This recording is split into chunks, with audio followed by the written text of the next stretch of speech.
The morning of my 16th birthday started like any other Tuesday in the Henderson household in suburban Denver, Colorado.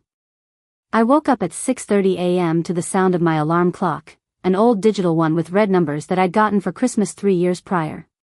The autumn air was crisp, filtering through my bedroom window that overlooked our perfectly manicured neighborhood where identical two-story houses lined Maple Street like soldiers in formation.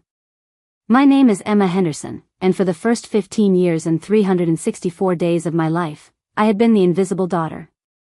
The one who got decent grades but not exceptional ones, who played JV soccer but never made varsity, who had friends but wasn't popular.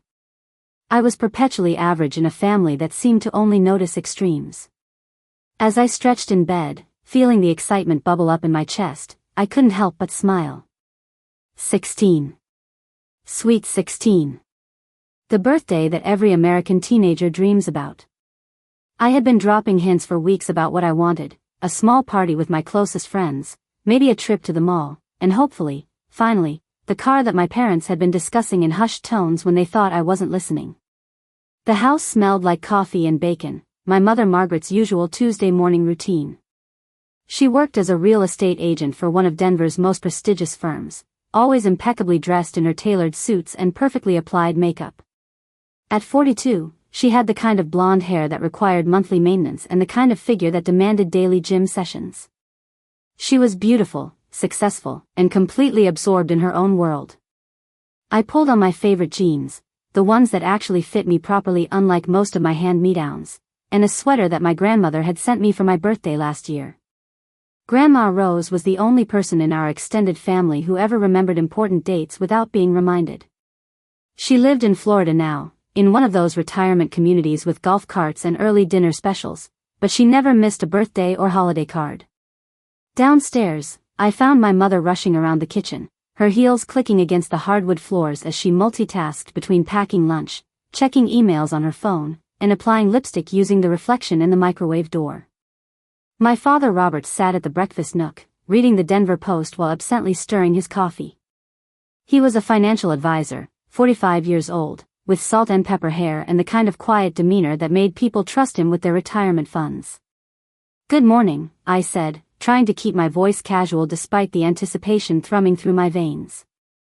"Morning, honey," my mother replied without looking up from her phone. "Can you grab me the keys to the Lexus? I've got 3 showings today and the last one is in Cherry Hills Village." My father grunted what might have been a greeting from behind his newspaper. The financial section rustled as he turned the page, and I caught a glimpse of his reading glasses perched on the end of his nose. I waited. Surely, one of them would remember. They had to remember. It was my 16th birthday, the birthday that we'd been talking about for months. The birthday that was supposed to be different from all the others. "Dad, do you know what day it is?" I asked, leaning against the granite countertop that my mother had insisted on during their kitchen renovation 2 years ago. "Tuesday," he said from behind the paper. "October 15th. "Why?" "October 15th. My birthday." And he said it like it was just another date on the calendar, no different from October 14th or 16th. The words hit me like a physical blow, but I tried to maintain my composure. "Just wondering," I managed, my voice smaller than I intended. That's when my sister Jessica bounced into the kitchen like a tornado of blonde hair and teenage energy. At 14, she was everything I wasn't: outgoing, athletic, naturally beautiful, and completely comfortable being the center of attention. She had inherited my mother's bone structure and my father's confidence, creating a combination that made teachers love her, boys notice her, and parents beam with pride. Jessica was wearing her field hockey uniform. She was team captain and had been since her freshman year, an unprecedented achievement that my parents never tired of mentioning to their friends. Her hair was pulled back in a perfect ponytail, not a strand out of place, and her athletic bag was slung over her shoulder with the casual grace of someone who had never questioned their place in the world.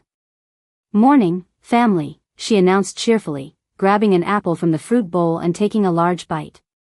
"Big game today against Fairview High. Coach Martinez thinks we have a real shot at state this year." Immediately, both of my parents looked up from what they were doing. My mother actually put down her phone, something that happens so rarely it was noteworthy. "That's wonderful," sweetheart," my mother said, her face lighting up with genuine enthusiasm. "What time is the game?" "Your father and I will definitely be there." "4 o'clock, Jessica replied, basking in their attention like a cat in a sunbeam. "I'm starting as center midfielder again. Coach says I have natural leadership abilities." My father folded his newspaper with a decisive snap and smiled at Jessica with the kind of warmth that I couldn't remember him ever directing at me. "We'll be in the front row cheering you on, princess.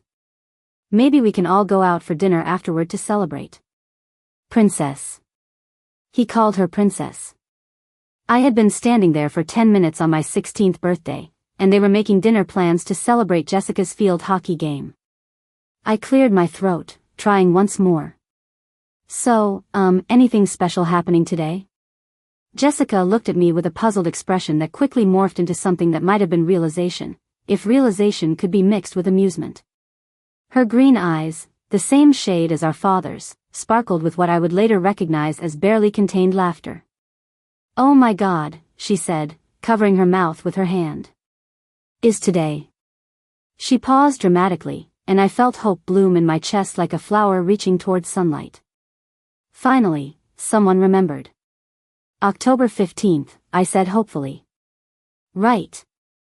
The day before my chemistry test."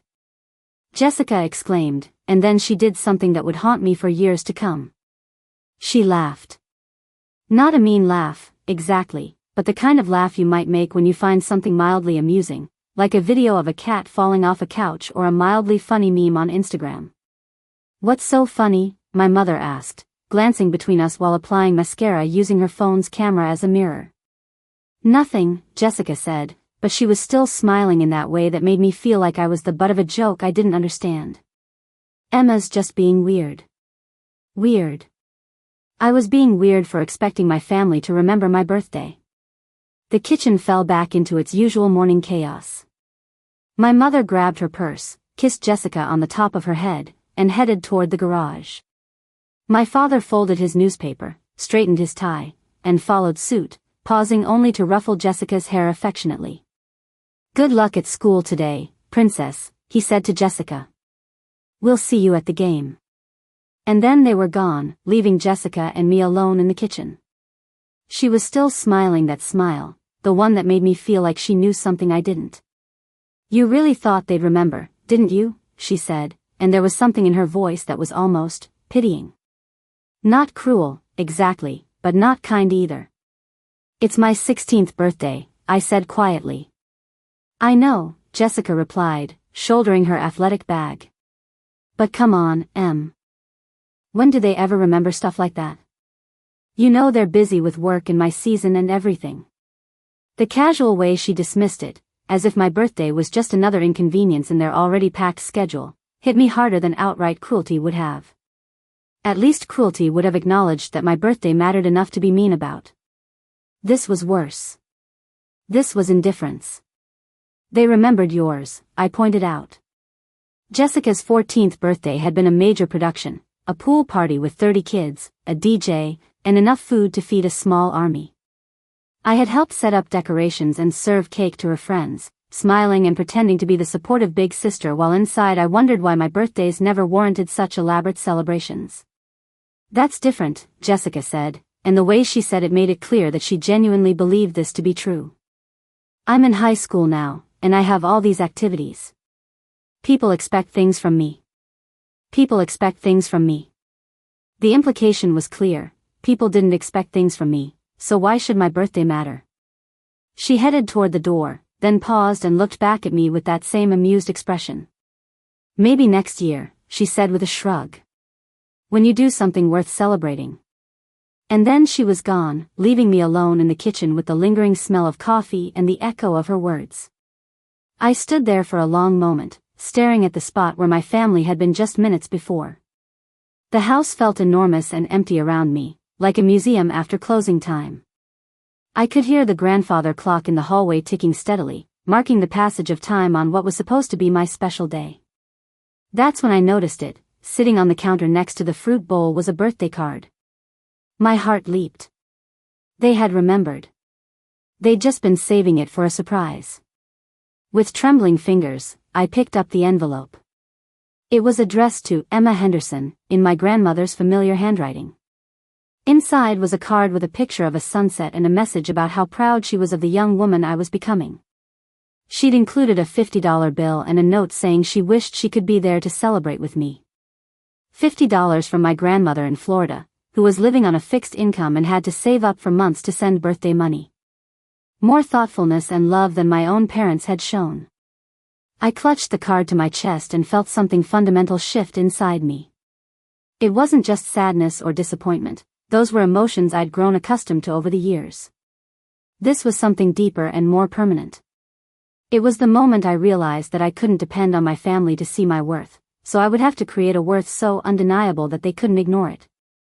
The school day passed in a blur of classes and casual birthday wishes from friends who remembered because of Facebook notifications. My best friend Sarah gave me a friendship bracelet she'd made in art class, and my chemistry lab partner Marcus shared his bag of M&Ms with me during lunch. Small gestures, but they meant more to me than anything my family had done. When I got home that afternoon, the house was empty except for a note on the kitchen counter, "Gone to Jessica's game. Dinner out afterward. Leftovers in the fridge. Mom." They were having a family dinner to celebrate Jessica's field hockey game on my 16th birthday, and I wasn't even invited. I microwaved leftover spaghetti and ate it alone at the kitchen island, scrolling through social media and watching other people's families celebrate their children's milestones.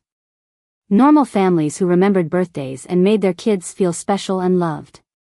That night, I lay in bed and made a decision that would change the trajectory of my entire life. I was done waiting for my family to notice me. I was done hoping for scraps of attention and affection. I was going to become so successful, so impressive, so impossible to ignore that they would have no choice but to see me. I didn't know how yet, but I knew it would happen. It had to happen. Because the alternative, remaining invisible in my own family forever, was simply unacceptable. The transformation didn't happen overnight, but it began the very next morning. I woke up at 5:30 a.m., an hour earlier than usual, and went for a run around our neighborhood. The streets were empty except for a few early commuters and dedicated joggers, and the crisp autumn air filled my lungs like a promise of new beginnings. When I returned home, sweaty and exhilarated, my family was just beginning their usual morning routine. My mother looked surprised to see me in running clothes. "Since when do you run?" she asked, pausing in her coffee preparation. "Since today," I replied, heading upstairs to shower. I didn't elaborate, didn't explain my sudden interest in fitness. Let them wonder.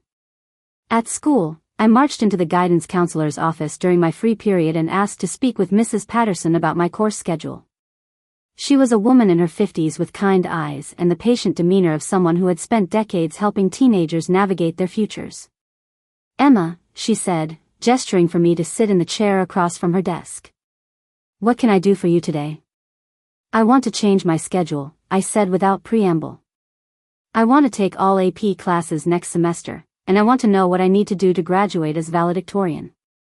Mrs. Patterson raised her eyebrows. "That's quite an ambitious goal. You're currently taking mostly regular classes with one honors course. The jump to all AP classes would be significant."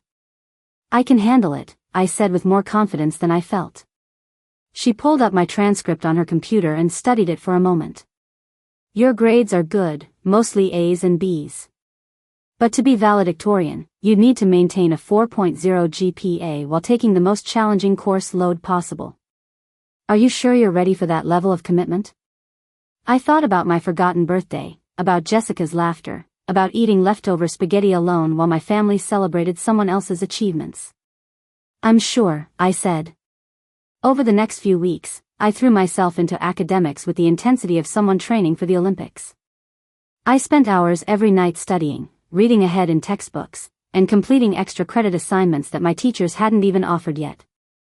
I joined the debate team, the academic decathlon squad, and started volunteering at the local library on weekends.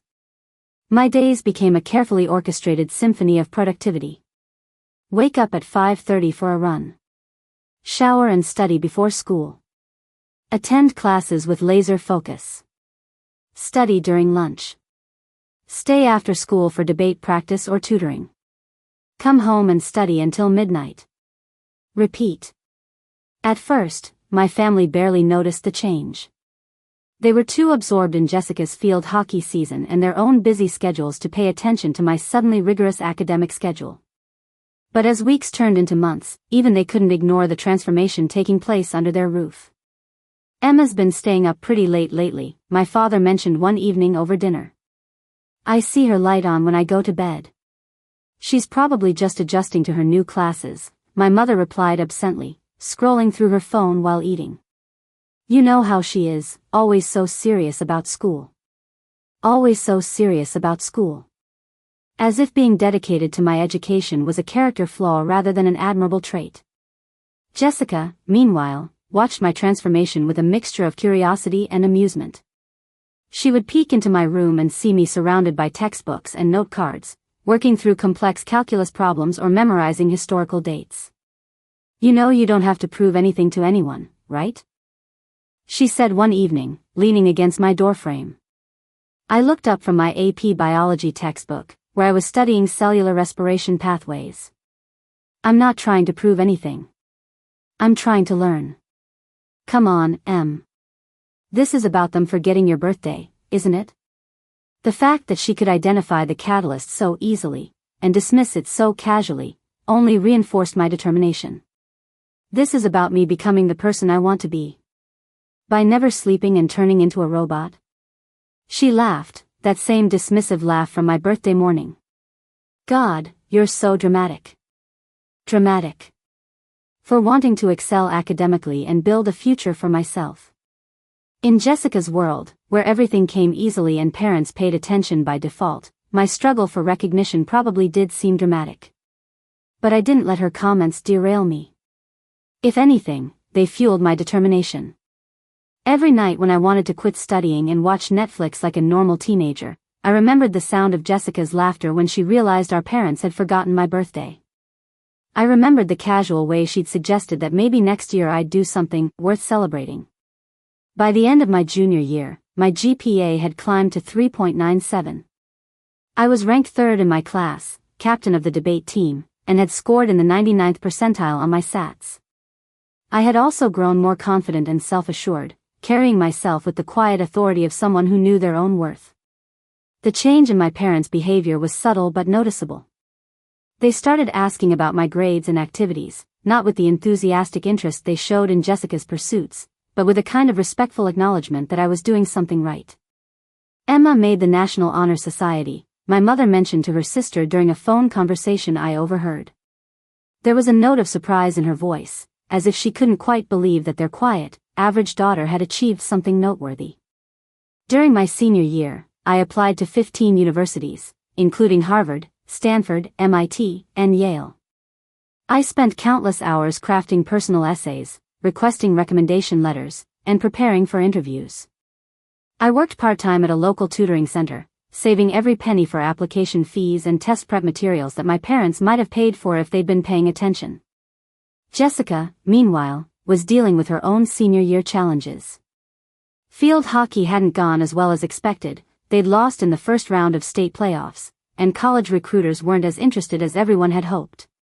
She was still beautiful and popular, but the easy path to success that everyone had assumed would be hers was proving more elusive than anticipated.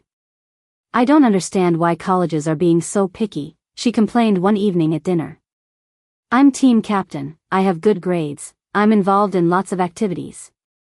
"You'll find the right fit," my mother assured her, reaching over to squeeze her hand. "Maybe you should consider some of the smaller liberal arts schools. They might appreciate your well-rounded background." I listened to this conversation while eating my dinner in silence, thinking about the irony of the situation. Jessica, who had always been the golden child, was struggling to find her place in a world that demanded more than just natural charisma and athleticism. Meanwhile, I was quietly building an academic record that would open doors she could only dream of. The acceptance letters started arriving in March. The first one was from the University of Colorado, a thick envelope that made my heart race even though it was my safety school. Then came acceptances from Northwestern, Georgetown, and Duke. But the letter I was waiting for arrived on a rainy Thursday afternoon in late March. I saw the Harvard return address through the window of our mailbox and my hand started shaking. I sat in my car in our driveway for 10 minutes, staring at the envelope, before I found the courage to open it. Congratulations. The Committee on Admissions has voted to offer you a place in the class of. I read the first line 3 times before it sank in. Harvard. I had been accepted to Harvard University with a full academic scholarship. I drove to the tutoring center where I worked and shared the news with my supervisor, Mrs. Chen, who hugged me and immediately started calling other staff members into her office to celebrate. Then I called my grandmother in Florida, who cried happy tears over the phone and told me how proud she was of my hard work. But I waited until dinner to tell my family. That evening, as we sat around the dining room table, the same table where I'd eaten countless silent meals while they discussed Jessica's achievements, I placed the acceptance letter next to my plate. I got into Harvard, I said quietly. The reaction was immediate and dramatic. My mother dropped her fork with a clatter, my father's newspaper rustled as he set it aside completely for the first time in months, and Jessica's mouth fell open in genuine surprise. Harvard, my mother repeated, as if she'd misheard me. Harvard University. With a full scholarship, I added, trying to keep my voice steady despite the enormous satisfaction I felt at their shocked expressions. My father picked up the letter and read it carefully, his eyes widening as he took in the details. This is incredible, Emma. I had no idea you were even applying to schools like this. The fact that he had no idea I was applying to elite universities spoke volumes about how little attention they'd been paying to my academic journey. But in that moment, I didn't care about their previous neglect. I was too busy savoring their amazement. When did you even take the SAT? Jessica asked, still looking stunned. Twice, I replied. I scored 1580 the second time. I don't even know what that means, she admitted, but it sounds really good. For the first time in my life, I was the center of attention at our dinner table. My parents asked question after question about my college plans, my academic achievements, my future goals. They wanted to know about my grades, my extracurricular activities, my essay topics. They hung on every word as if they were trying to understand how their invisible daughter had become someone worthy of Harvard's attention. We should call your grandparents, my mother said, already reaching for her phone. And your Aunt Linda. And the Johnsons next door, they'll be so impressed. Suddenly, everyone needed to know about my achievement. The same parents who had forgotten my 16th birthday were now eager to share my success with anyone who would listen. Over the next few weeks, the dynamic in our household shifted dramatically. Teachers at school congratulated me in the hallways, neighbors stopped by to offer their amazement, and my parents' friends called to express their astonishment that quiet little Emma Henderson was heading to Harvard. Jessica's attitude toward me changed too. Gone was the casual dismissiveness, replaced by something that looked almost like respect. She started asking my advice about her own college applications and even requested my help with a scholarship essay. I never realized how smart you were, she said one evening as I helped her brainstorm ideas for a personal statement. I was always this smart, I replied without looking up from her draft. You just never paid attention. The comment stung, I could see it in her face, but it was also true. My intelligence hadn't appeared overnight, it had always been there, waiting for someone to notice and nurture it. As graduation approached, I found myself in the surreal position of being the family success story. My parents bragged about me to their colleagues, displayed my acceptance letters on the refrigerator, and started sentences with phrases like, our daughter who's going to Harvard. But the most satisfying moment came during my valedictorian speech at graduation. Standing at the podium in front of hundreds of people, including my entire extended family, I looked out at the audience and saw my parents in the front row, beaming with pride. Jessica sat beside them, clapping enthusiastically. 4 years ago, I made a decision to stop waiting for recognition and start creating achievements that demanded attention. I learned that the most powerful revenge against being overlooked is becoming impossible to ignore. The words hung in the air like a declaration of independence. In the audience, I saw my mother's smile falter slightly as she processed the implication of my statement. My father shifted uncomfortably in his seat. But I wasn't finished. Today, I stand before you not as someone who was given opportunities, but as someone who created them. Not as someone who was encouraged from the beginning, but as someone who learned to encourage herself. And I want every young person here to know that your worth is not determined by who notices you, it's determined by who you choose to become. The applause was thunderous. In the crowd, I could see teachers wiping away tears, classmates nodding in recognition, and parents looking at their own children with new understanding. After the ceremony, my family surrounded me with hugs and congratulations. My mother was crying, actual tears of pride and joy. "Emma, I'm so sorry," she whispered in my ear as she held me tight. "I'm sorry we didn't see how special you were from the beginning." "You see it now," I replied, and that was enough. That night, at my graduation party, a celebration that my parents organized with the same enthusiasm they'd once reserved exclusively for Jessica's events, I felt a deep sense of satisfaction. Not because I had proven my worth to them, but because I had proven it to myself. I was heading to Harvard University as valedictorian of my high school class, National Merit Scholar, and recipient of multiple academic awards. I had transformed myself from the invisible daughter into someone who couldn't be ignored. But more importantly, I had learned that the most powerful form of revenge isn't destruction, it's transformation. It's becoming so successful that the people who overlooked you have no choice but to see your value. And this was just the beginning. Harvard was a revelation. For the first time in my life, I was surrounded by people who valued intellectual curiosity above social status, who celebrated academic achievement as naturally as breathing, and who understood that success required sacrifice and dedication. I thrived in an environment where being serious about school wasn't seen as a character flaw but as a virtue. My freshman dorm room in Weld Hall was spartanly furnished but felt more like home than my bedroom in Denver ever had. My roommate, Priya, was a brilliant pre-med student from Mumbai who studied with the same intensity one did. We bonded over late-night study sessions, shared takeout containers of pad thai, and the mutual understanding that we were both determined to make the most of our Harvard experience. "You know," Priya said one evening as we worked through problem sets in our respective fields, "you have this energy about you, like you're running towards something instead of just running." She was right. I was running toward a future where my achievements would speak so loudly that no one could ever question my worth again. I declared my major in molecular and cellular biology with a focus on neuroscience, drawn to the complexity of the human brain and the potential for groundbreaking research in neurological disorders. My professors quickly recognized my aptitude and work ethic, offering me research opportunities typically reserved for upperclassmen. By sophomore year, I was working in Dr. Sarah Chen's lab, studying the genetic factors that contribute to Alzheimer's disease.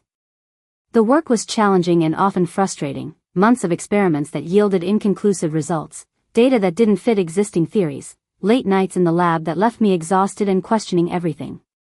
But I persevered, driven by the memory of every dismissive comment, every forgotten birthday, every moment when my family's attention was directed elsewhere. Each failed experiment was just another step toward the breakthrough that would make my success undeniable. Meanwhile, my family's transformation back home was both gratifying and slightly surreal. They had gone from casual neglect to enthusiastic support almost overnight. My mother started following Harvard on social media and sharing articles about the university's achievements. My father opened a savings account to help with my expenses, despite the fact that my scholarship covered everything. Jessica called me regularly to update me on her life and ask for advice about everything from college classes to boy troubles. The shift in Jessica's attitude was perhaps the most dramatic. She had enrolled at Colorado State University, where she was pursuing a degree in communications while playing club field hockey. She was enjoying college life, but her achievements seemed smaller and less significant when compared to the academic heights I was reaching. "Sometimes I wonder what would have happened if I'd pushed myself harder in high school," she admitted during one of our phone calls. "Like, if I'd studied the way you did and really applied myself." "You can still do that now," I told her, not unkindly. "It's never too late to start taking your education seriously." "Yeah, but it's different now.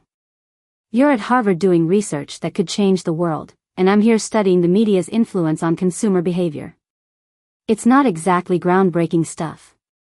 There was a wistfulness in her voice that I recognized, the same longing for significance that had driven my own transformation. For the first time, I felt a twinge of sympathy for my sister.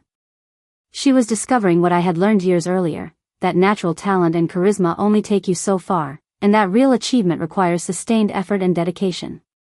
During my junior year, something extraordinary happened.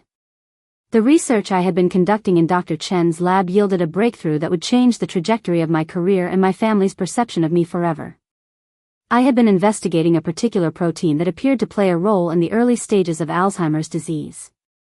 Most researchers had dismissed this protein as irrelevant, but something about the data patterns intrigued me.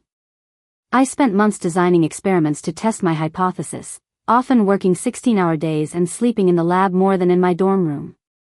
The breakthrough came on a Tuesday evening in February. I was analyzing data from my latest experiment when I noticed something that made my heart race. The protein wasn't just present in Alzheimer's patients, it was actually triggering the cascade of events that led to the disease's progression. More importantly, I had identified a potential target for therapeutic intervention. Dr. Chen was skeptical at first. "Emma, this would be significant. Are you absolutely certain about your methodology?" I walked her through every step of my research, every control group, every statistical analysis. By the time I finished my presentation, her skepticism had transformed into excitement. "This needs to be published immediately," she said. "And you need to be the lead author." The paper was published in the Journal of Neuroscience 6 months later, with my name listed first among the authors. It was unprecedented for an undergraduate student to be the primary researcher on such a significant discovery, and the academic world took notice. The phone call from my parents came at 7 a.m. on the day the article was published online. "Emma?" My mother's voice was shaking with emotion. "We just saw the article in the Denver Post. You're on the front page of the science section." The Denver Post had picked up the story from the university's press release, running it under the headline, "Local Student Makes Breakthrough in Alzheimer's Research." But more impressive than the local coverage was the national attention the research was receiving. CNN, the New York Times, and NPR had all covered the story, identifying me as a rising star in neuroscience research. "We're so proud of you," my father said, his voice thick with emotion. "I mean, we always knew you were smart, but this is incredible." They always knew I was smart. The revisionist history was almost amusing, but I had learned to focus on the present rather than dwelling on past oversights. The media attention led to something even more significant, speaking opportunities at major scientific conferences and universities around the world.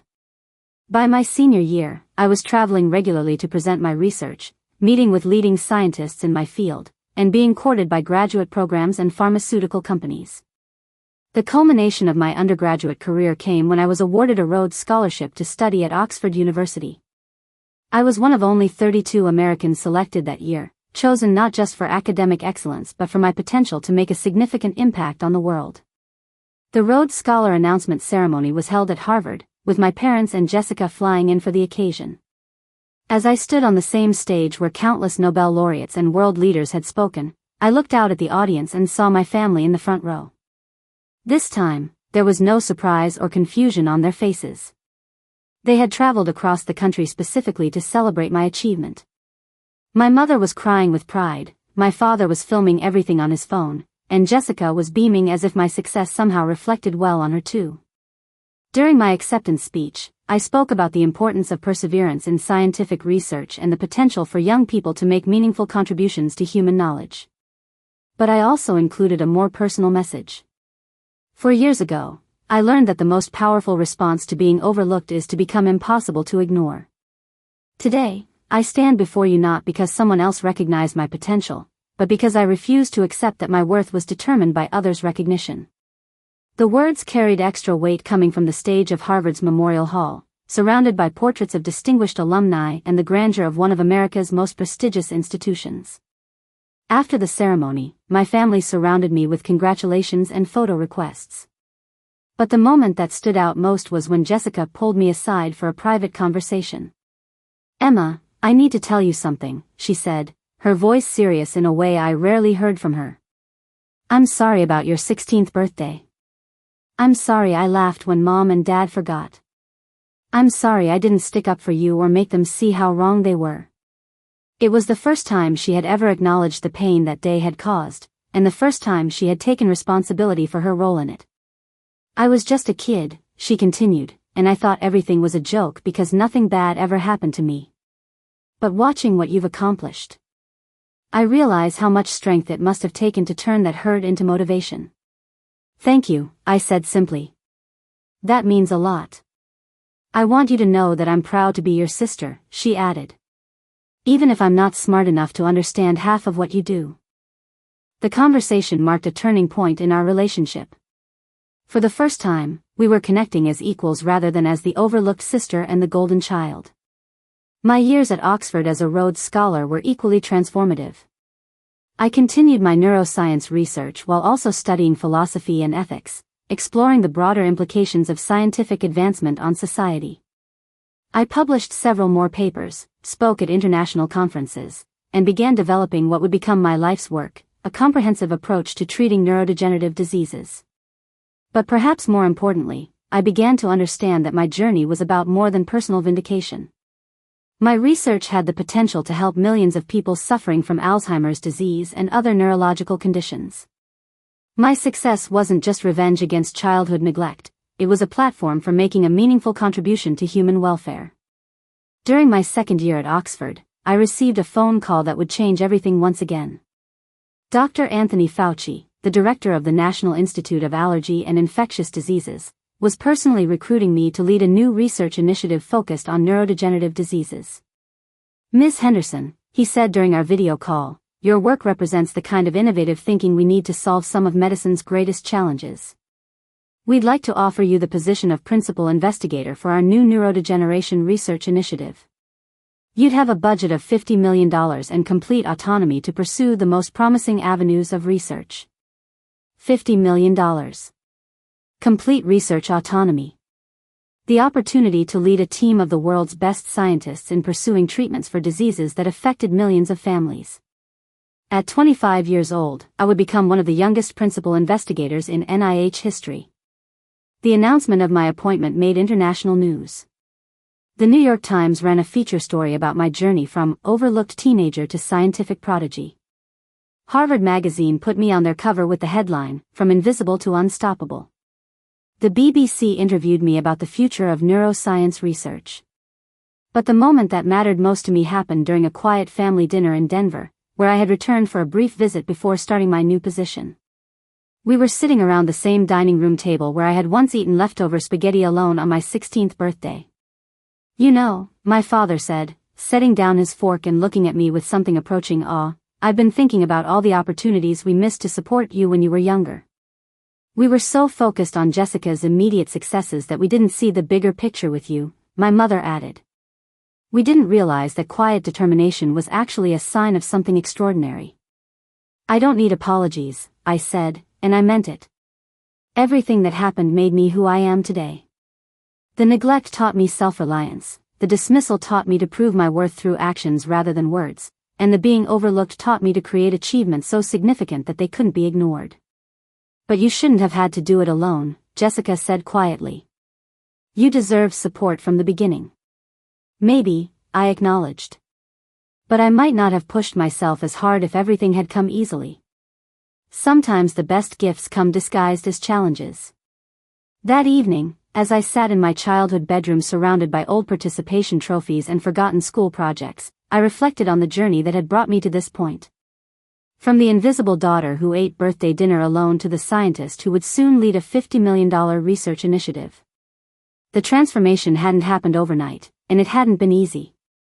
It had required years of disciplined study, countless sacrifices, and an unwavering belief in my own potential even when no one else could see it.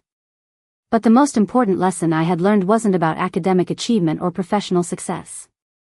It was about the power of self-determination and the importance of defining your own worth rather than waiting for others to recognize it. My family loved me now, supported me now, celebrated my achievements now. But I had learned to love, support, and celebrate myself first. And that made all the difference. 5 years into my tenure as principal investigator at the NIH, my research team achieved something that scientists had been pursuing for decades. We successfully developed a treatment that could halt the progression of Alzheimer's disease in its early stages. The breakthrough came through a combination of genetic therapy, targeted drug delivery, and the protein pathway I had first identified during my undergraduate research at Harvard.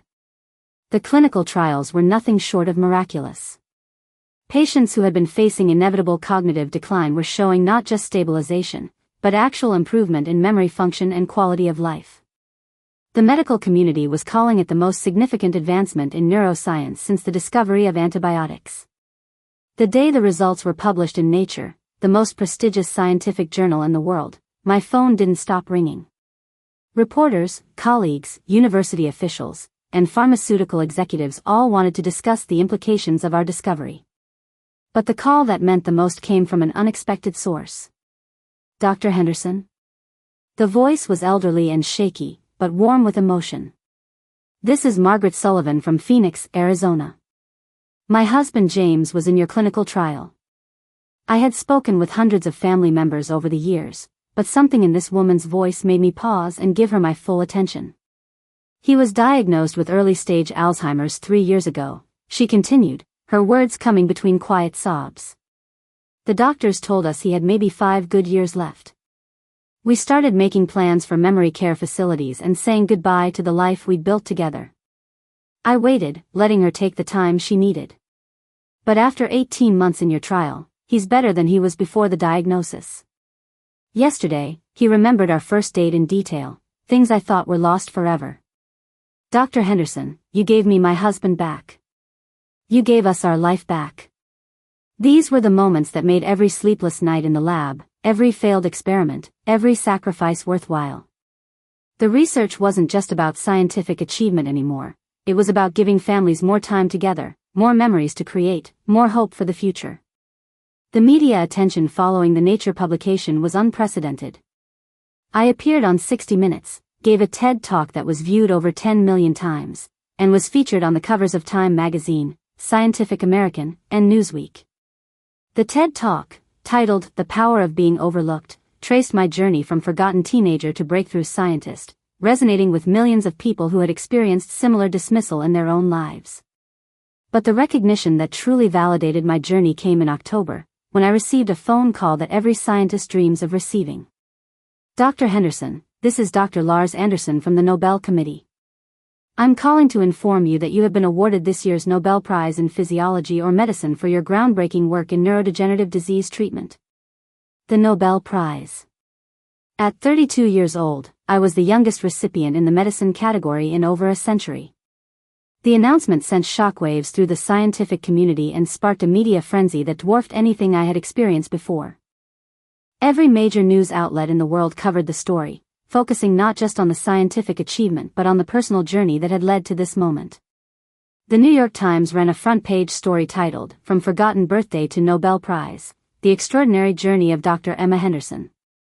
The article detailed my childhood experience of being overlooked by my family and how it had shaped my determination to achieve something undeniable. My parents, now in their early 60s, found themselves thrust into the spotlight as journalists sought to understand the family dynamics that had shaped a Nobel laureate. The interviews were awkward at first. My mother and father struggled to explain how they had failed to recognize their daughter's potential, but they eventually found their footing.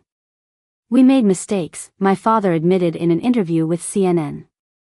We were so caught up in the immediate, visible achievements that we missed the quiet brilliance that was developing right under our noses.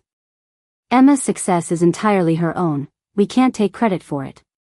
What we can do, my mother added, is learn from our mistakes and encourage other parents to see all of their children's potential, not just the most obvious talents. Jessica, now 30 and working as a marketing director for a nonprofit organization in Denver, also spoke to the media about our relationship and her perspective on my journey. I was the golden child growing up, she said in an interview with the Today Show. Everything came easily to me, and I thought that was just how life worked.